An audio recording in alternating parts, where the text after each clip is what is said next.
So you want to build a media server for family photos, family videos, and blockbuster movies, but you're on a tight budget. Well, that old computer you got lying around might be able to do the trick. In front of us we have a pretty basic looking HP system, but I have modified it quite a bit to be able to handle this task.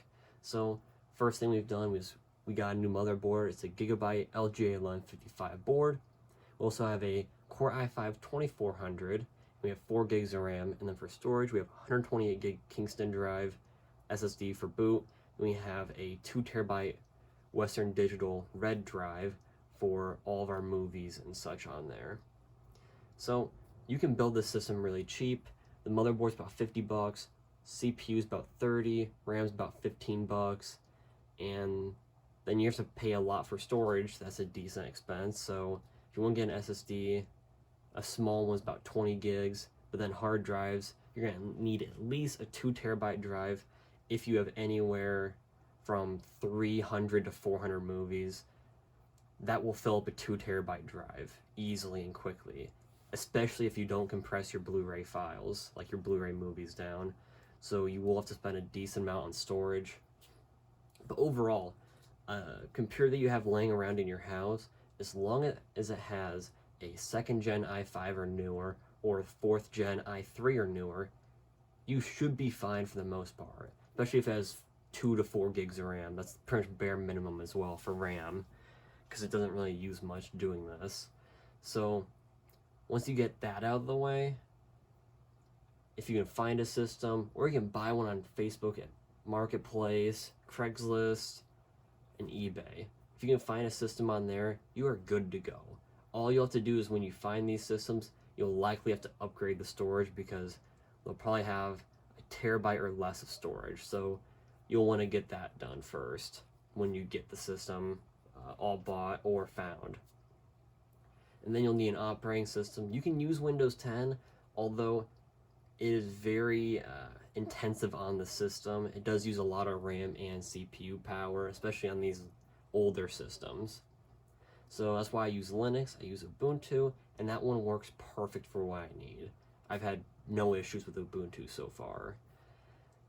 If you have a more powerful system, or if you're more comfortable with Windows and you don't want to use Linux, Windows will work just fine. Don't worry about what other people have to say. It will be okay. It will be good enough.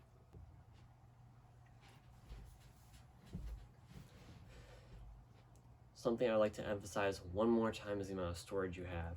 If you have a little over 300 movies, you will need bare minimum a 2 terabyte drive. And that's even if you file compress your Blu-rays down. You will get close to filling up your 2 terabytes with that many movies. So I would kind of recommend, if you have that many movies, or if you have family photos or family videos on there too, to upgrade to at least a 4 terabyte drive or a 6 terabyte drive.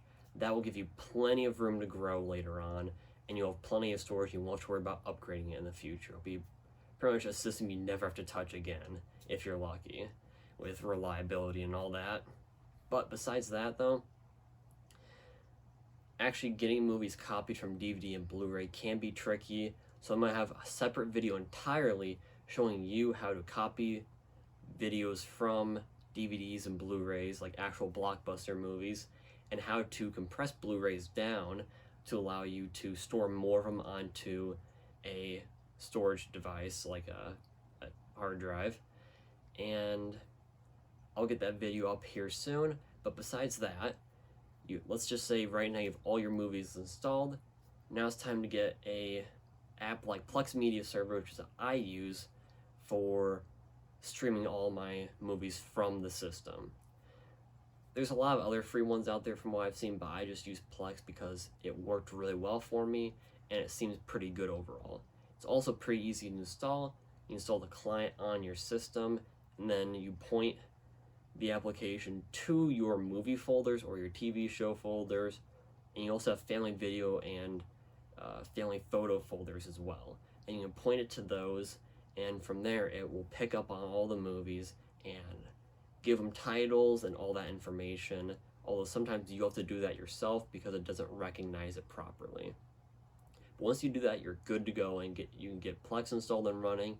and you stream it to your TV, your phone. Well, not quite on your phone unless you pay a premium fee for either pay a few dollars for that device to be able to watch your Plex movies on there and to download them to it, or you can pay for a premium fee overall and have all your iPads, iPhones, and that stuff be able to stream content from the Plex Media server like it should.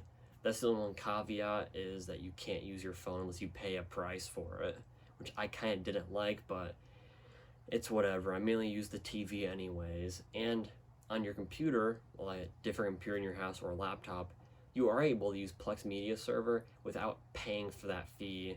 It seems like it's only on iPhones, iPads, and like Androids. So that's the only time you'll have to pay for that feature.